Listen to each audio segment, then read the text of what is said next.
You are Locked On MLB Crossover, part of the Locked On Podcast Network. Your team every day. All right, welcome in. Locked On Dodgers, Locked On Marlins crossover podcast, or a postcast. Take two. We've done it twice already because we are live. Some idiot named Pete Fox forgot to hit the go live button. So we went. Is there another Pete Fox out there that I don't know about? Jim Greasehaber and Pete Fox, Locked On Dodgers postcast, Locked On Marlins postcast on the Locked On Sports LA and Miami YouTube channel. And you can download us on the Locked On Marlins and Locked On Dodgers podcast feed, wherever you find your podcasts. 11-9 as the Marlins take care of business. Marlin fans are in the parking lot of Lone Depot popping corks. Hey, win number 56, and they beat up the Dodgers. 20 games better than the White Sox are the Marlins. So lots to celebrate tonight for Miami Marlins fans. Tonight's episode of the Locked On Dodgers and Marlins postcast is brought to you by FanDuel. Now through September 22nd, all FanDuel customers can get $5 and a 3-week free trial of NFL Sunday Ticket from YouTube and YouTube TV. Visit FanDuel.com to get started. Well, we looked at this game and we said Dodgers coming off a tough series in Atlanta against the Braves that they split. The last two games of the series looked very good for them. They felt very good about all of that. Coming out of there, scoring a lot of runs. And here tonight into Miami, feeling like, all right, this shouldn't be too hard. They're the worst team in the National League. We should take care of business. And Bobby Miller came out and did what Bobby Miller has been doing lately, and that is not pitching well, throwing fastballs over the middle of the plate, which allow Major League Baseball hitters to feast. And that's what they did. In just 2 innings, Bobby Miller gave up 4 runs on 7 hits and then got the yank. Michael Grove came in and wasn't much better. An inning and 2/3, gave up 3 runs on 3 hits. And the Dodgers, fortunately, to their credit, kept battling, kept scratching away, trying to get back in the game. And they did. Tied the game. I don't think they ever had the lead. Did they, Jim? No, I don't think they did. The Marlins were the gritty one. The Dodgers kept coming, though. I think it's unfortunate that they scored 9 runs and come away empty here, but I'm not terribly surprised coming into this one because Bobby Miller was starting, and I didn't have a good feeling and a lot of faith that the Dodgers would be able to win this game because of Bobby Miller. And even though that's the only reason, Bobby Miller. Even though the Marlins are bad, they still can hit the ball. So I didn't have a ton of faith, but I was surprised from the comments that most people were most of the regulars here for Dodgers postcast are just like upset. Like this game was important to them. And I think it's because of a couple of different things. The bad performances from those first 2 guys, Bobby Miller, Michael Grove, and even you could throw in Daniel Hudson, who had a bad 9th inning, gave up 2 runs on 2 hits in 1 inning. So Dodgers fans at this point are saying our pitching is a problem, not just starting pitching, the relievers as well are not necessarily the backbone of this team. That was Roy's comment earlier before we even got started. Here's his comment. Don't give me that BS. I don't buy it. Our relievers are the backbone of our pitching staff. Time after time, they can't hold a lead or check a lineup to give our offense time to score. I think Michael Grove is not that bad. He's been pretty good, and he's been really good every other outing over his last 5. So tonight, I come away from this one saying at least they battled. They put up 9 runs. And what did you expect when Bobby Miller was starting, really, honestly? Because Bobby Miller will not be a part of this Dodger postseason roster. The Marlins just, ate him alive, and they beat up the Dodgers pitching staff left, right, and center. So way to go. Kudos to them. Sanchez with 5 hits, a heck of a night for him. He's never had 4 in his career. Tonight he had 5. So that guy deserves a round of applause. And I wonder if they sprayed him with champagne when the game was all over. I mean, sometimes you might think that, but I really think the Dodgers bullpen is better than people give it credit for. I mean, you've been taxed all year long. Injuries. Look at what your rotation was supposed to be when the season started. And obviously look at the new rules. Starters are going 4 or 5 innings. Bullpens are taxed more than ever, used more than ever, more innings pitched out of relief pitchers than ever before.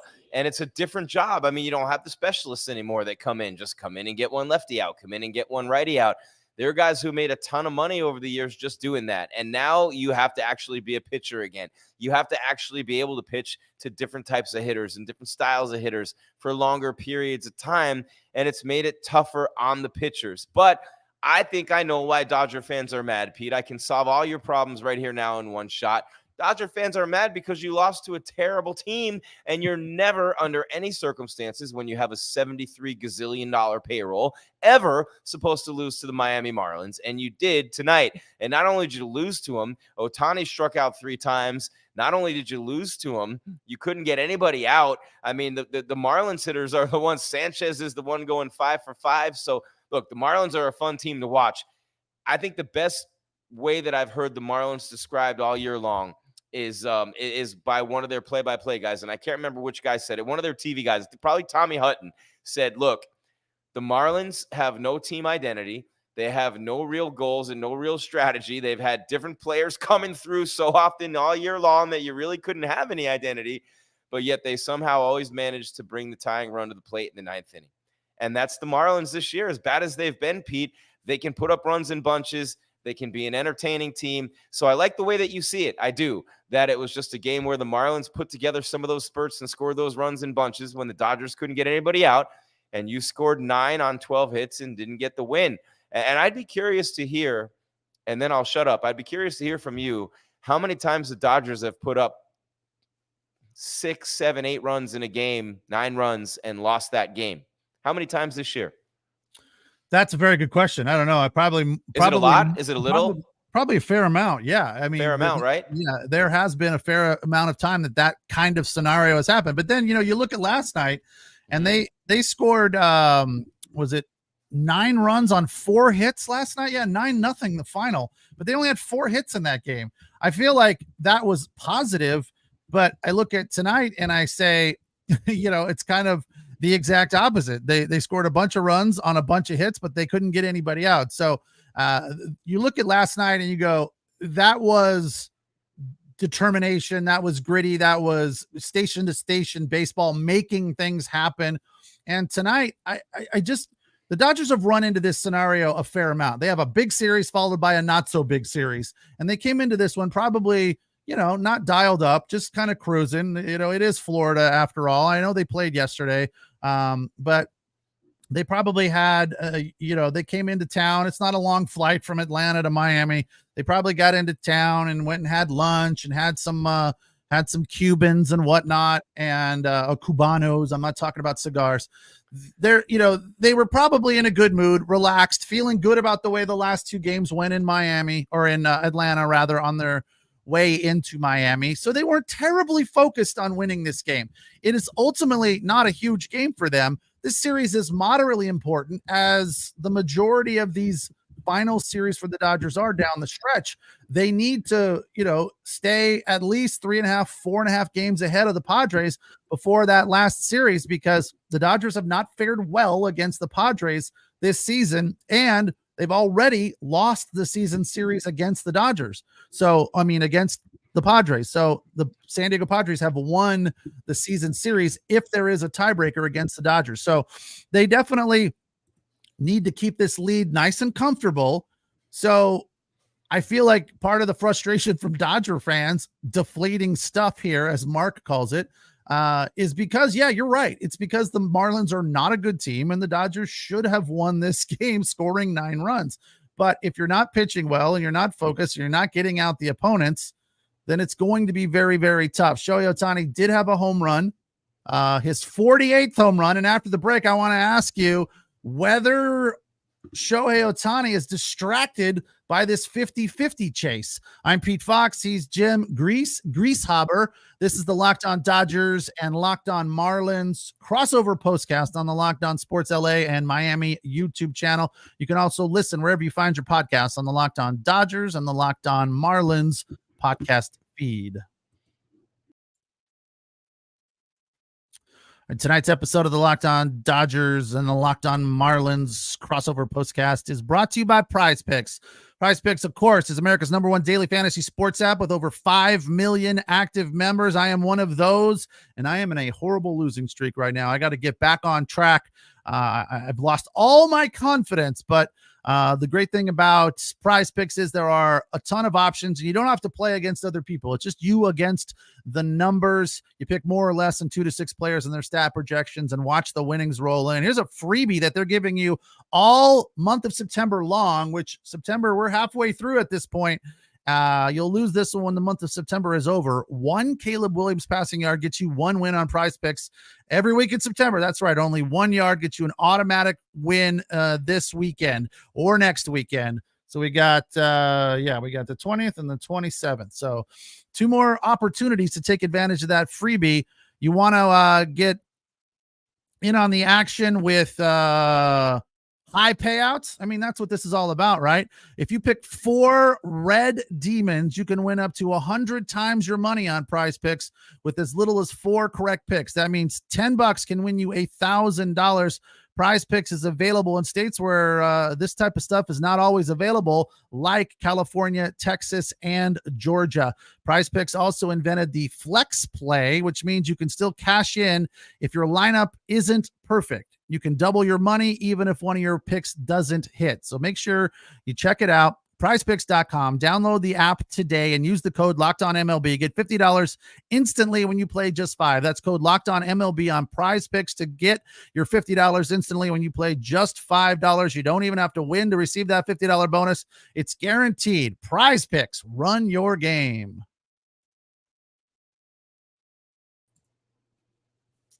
All right, Locked On Dodgers, Locked On Marlins crossover postcast as the Marlins get win number 56, beating the Dodgers 11-9. They did it mostly at the plate, but their pitching wasn't bad either. Shohei Ohtani, as you pointed out, struck out 3 times, Grease, and that's not good. Mookie Betts had a decent night, 2 hits, 2 runs.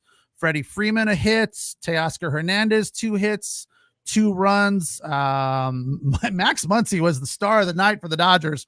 3 for 5 with 5 RBI. 2 of his 3 hits were doubles, and all of his 5 RBI came with 2 outs. That was a nice night for him. And this is one of the main characteristics about this Dodger team that I really am a big fan of, is their ability to battle with 2 outs and 2 strikes. And they've been doing it all second half long, and it's something hopefully that they continue into the postseason. But what I asked you going into the break is about Shohei Ohtani's chase for 50-50.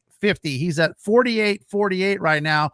A lot of the comments feel like he's pressing, trying to get that home run and not trying to, do things that are good for the team, like knock in runners in scoring position, et cetera, et cetera. Last night, I gave him a ton of credit because he had 2 RBI on 2 fielders' choices, which is nice because that was clearly him, in my opinion. Maybe he just got lucky to, make contact, but it clearly was him trying to put the ball in play and make something happen, move runners station to station and knock them in when they're at third base with fewer than 2 outs. And that's what he did 2 times. Tonight, he had a runner at first, and the situation with runners at first and third, and he struck out. But he also struck out 3 times. It feels to me like there's no way, it would be impossible for him to not have a little bit of pressure with this 50-50 chase, because it is a big deal. It's never been done before. So the fact that it appears to me like he is trying to hit home runs, but I always say, I feel like Shohei Ohtani is trying to hit home runs most of the time. I feel like that's the hitter he wants to be, and I feel like that's the guy the Dodgers want him to be. So he's going to go out there and swing for the fences, but it would be nice. And I feel like, don't take this the wrong way, Jim, but I feel like he gets it done in this series, maybe a couple tomorrow or 1 tomorrow and 1 on Thursday. But do you, when you watch him, do you feel like he's pressing, trying to hit home runs too much? Well, he just tied his longest streak of the season, 4 games and without a home run, right? And he just tied that. So you've seen that. But in those games, he's got 2 RBIs, 2 RBIs, 3 RBIs. So he's still driving in runs.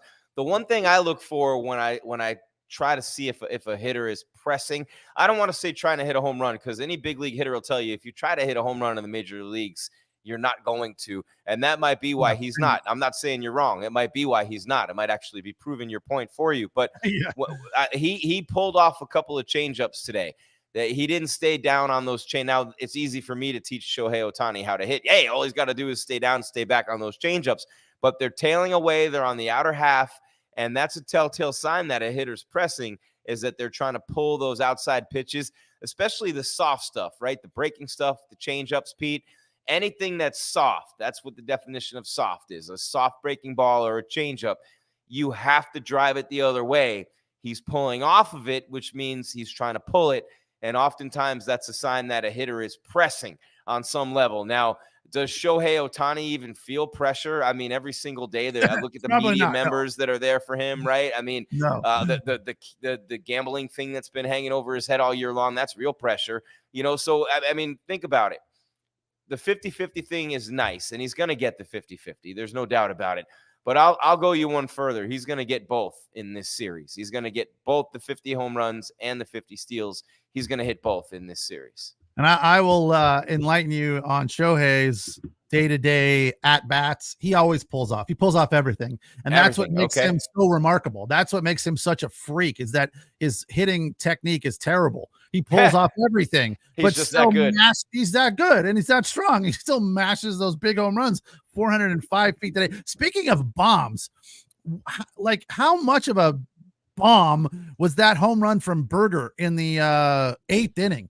415 feet. That is not a light park, an easy park to get balls out of. And that guy absolutely crushed that ball. That was a no doubter to center field. Yeah, Jake Berger's he's a monster, man. He hits home runs, and he's a 30 home run a year guy. Jake Berger he's that guy. He's the beer league softball guy. He's got the gut. You know what I mean? He's got the bald head. He's the teammate that everybody loves. And the thing about Jake is he doesn't hit for average. He doesn't, you got to have a bunch of guys around him in that lineup. He just cannot bring that average up, man. And that's been a tough one for him. But when he gets a hold of one, he lets it fly. But he goes in streaks. If you notice, Pete, if you look at Berger's game logs and you look at him throughout this season and really throughout his career, he's a 244 hitter. Early in the year, he was on a tear. Remember, the Marlins lost 9 games in a row to start the season, 4 in a row to Pittsburgh right away in the opening series. Well, Berger, about halfway through the second week of the year, I want to say, he strained an oblique muscle, man. And if you've ever strained an oblique and you're trying to swing a bat, those two don't go together. So he's been fighting that, getting back from that and, then getting back to game speed. But, Jake hadn't hit a home run in a long time, man. Jake Berger, his homerless streaks go a long time, and then he'll hit a whole bunch in bunches. Like, I'll give you an example, right? Between August 7th and August 13th, Jake Berger hit 7 home runs. Right now, he hasn't hit a home run in 20 plus games.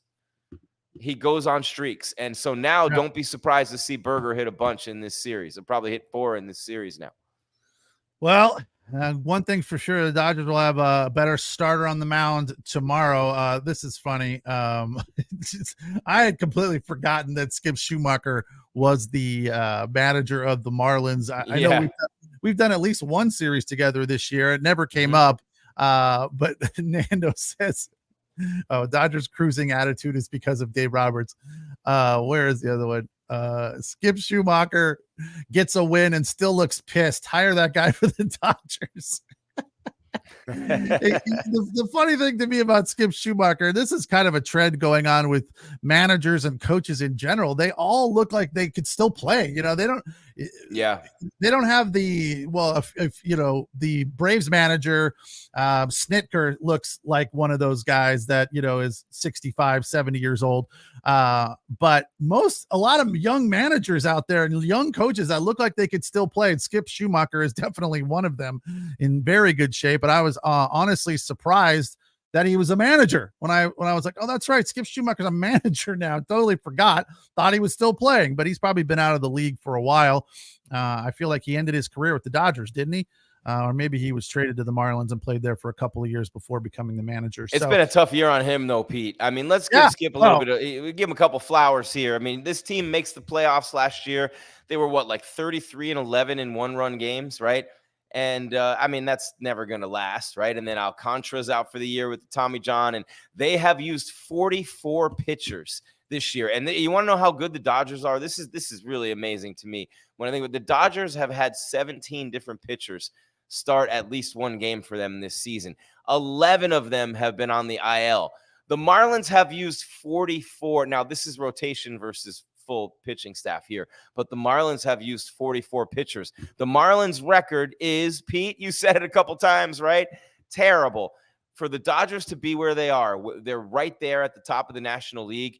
That just goes to show you how great they are with the number of pitchers they've used, the number of injuries they've had in that rotation, and overall, it's amazing that they're anywhere near the playoff hunt with that record and with those injuries, with what they've had to deal with all year. It's incredible. Yeah, I don't think the Dodgers can win a World Series just offensively. They need to have some semblance of a starting rotation. I feel like it's going to be okay. I think they're going to make a run to the NLCS, and then everything is on the table at that point. But obviously Yamamoto will be your one. Flaherty will be the 2. I think Walker Buehler's the 3. They talked about this tonight on the broadcast. They were, quote, workshopping it. Like, what happens at the 4th starting position? Because there's just all kinds of question marks hanging out there. Gavin Stone, is he going to be healthy? Is Tony Gonsolin going to be ready? Kershaw coming back.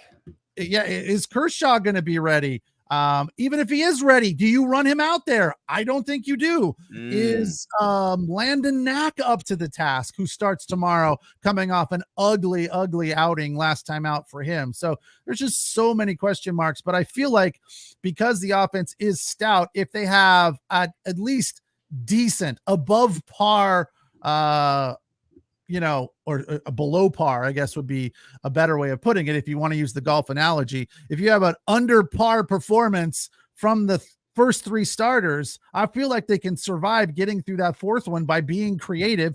If Dave Roberts and Andrew Friedman and all the nerds in the Dodger basement have that ability to use analytics the way that they always want to, and the way they're married to the analytics, they should be able to be creative on 1 of 4 games, right? They should be able to figure out a way to get through a series against. And you have off days and you pitch some relievers, right? I like that. I like that. With right now, the way it is in Major League Baseball, you could start a relief pitcher and go 2 innings, 3 innings. I mean, they did it for a long time with Urias too. I mean, they would move him all around, right?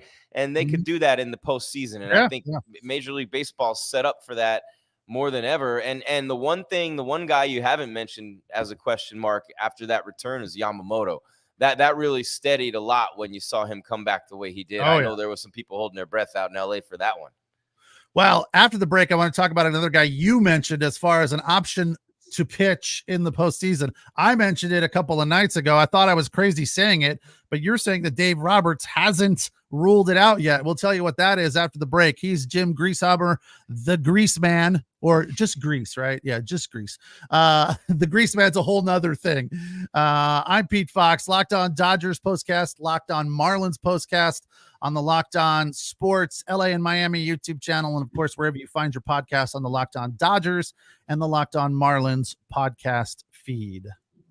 Your team every day, Pete, and your team's a lot better than our team this year, the Dodgers and the Marlins, and I think all of our fans can agree on that. And another thing all our fans can agree on is that FanDuel is America's #1 sports book. That's right, FanDuel #1 right now. Football season, it's popping with FanDuel, and they are sharing some of that love with you. That's right. Just because you're right here watching us, listening to us on the Locked On Podcast Network, got something a little bit different for you as a friend of the shows here through September 22nd. FanDuel is going to give you, that's right, you, all FanDuel customers can bet $5 and get a week trial of NFL Sunday Ticket for free from YouTube and YouTube TV. Then with the YouTube TV base plan, Pete, you'll be able to watch every regular season Sunday afternoon out-of-market games. Say that 5 times fast. All you need is a Google account and a current form of payment, and you can cancel anytime.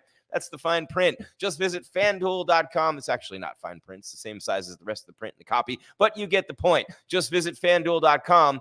Download America's #1 sportsbook, and I'm going to say it again, Pete, 3 weeks free NFL Sunday Ticket from YouTube and YouTube TV.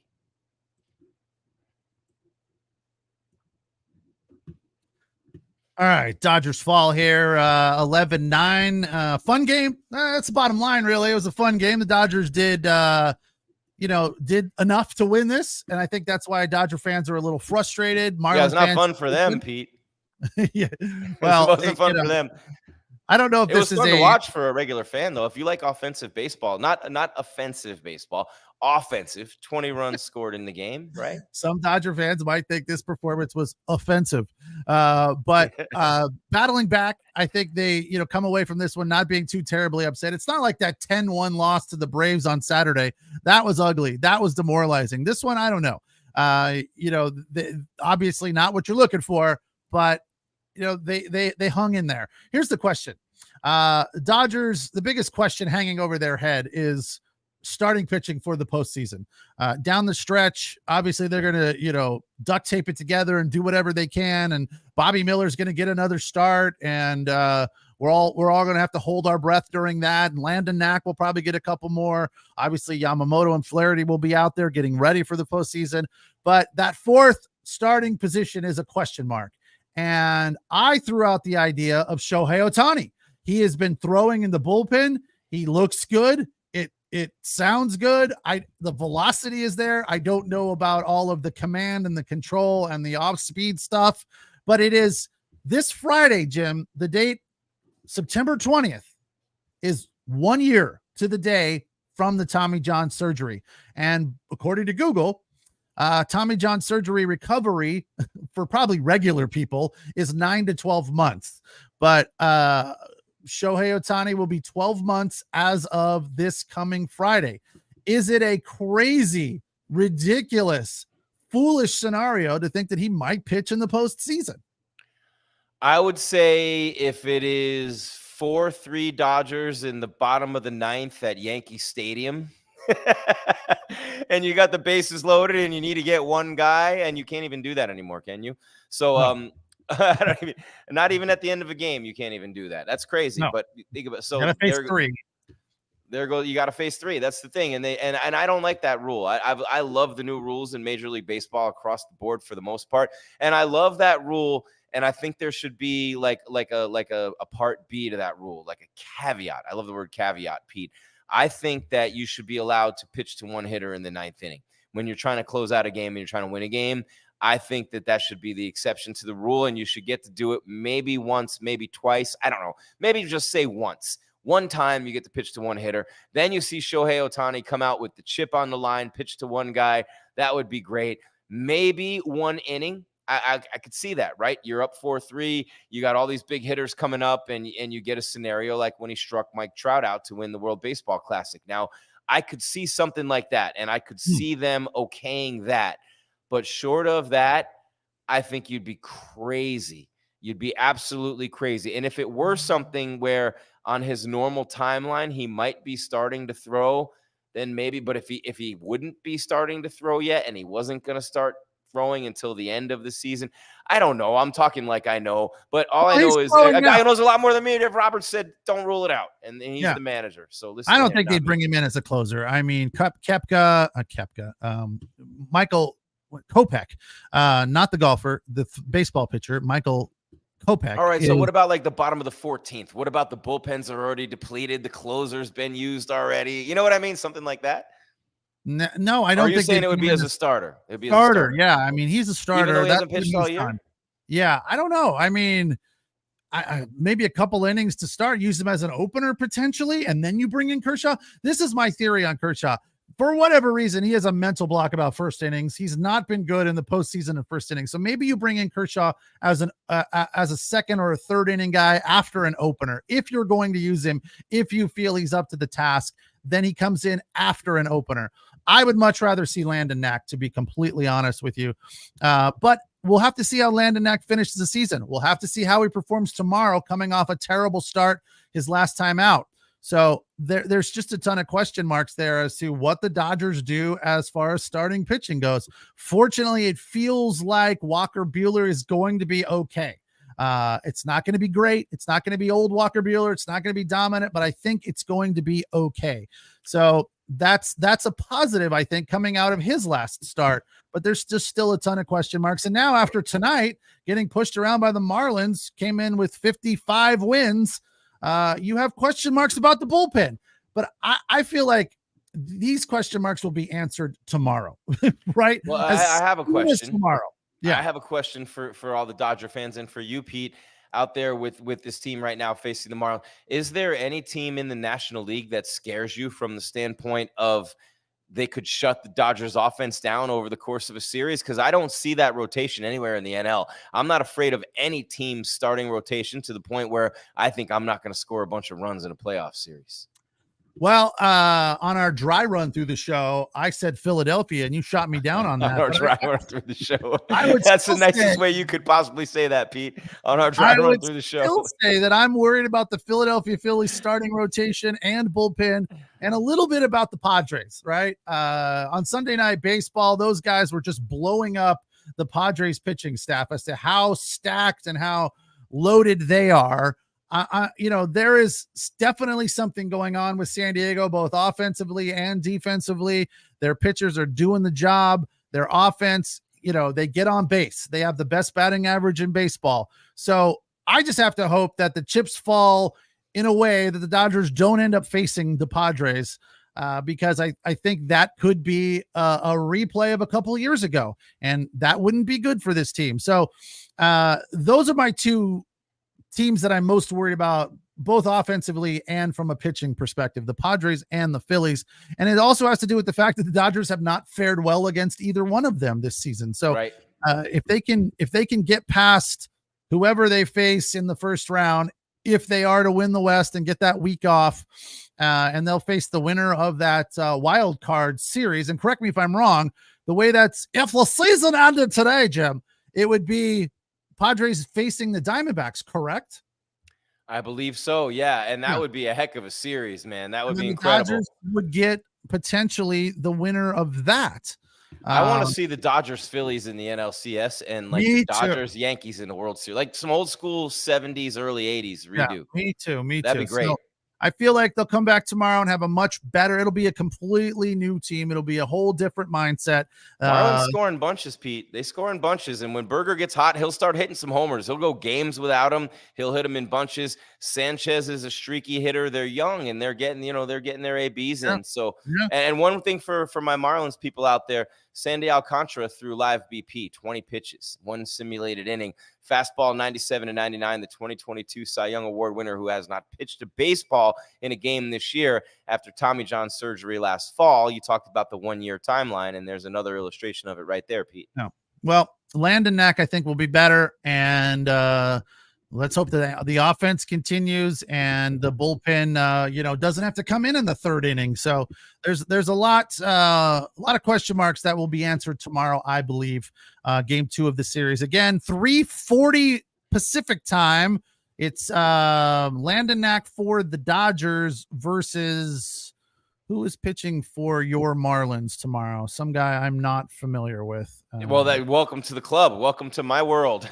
Welcome to some guy who we're not familiar with is pitching tomorrow for the Miami Marlins. You don't say. Ryan Weathers this year, and Ryan Weathers, by the way, just so you know, and we'll say this for all my everydayers. And by the way, there are a bunch of you everydayers with the Marlins, and God bless every one of you.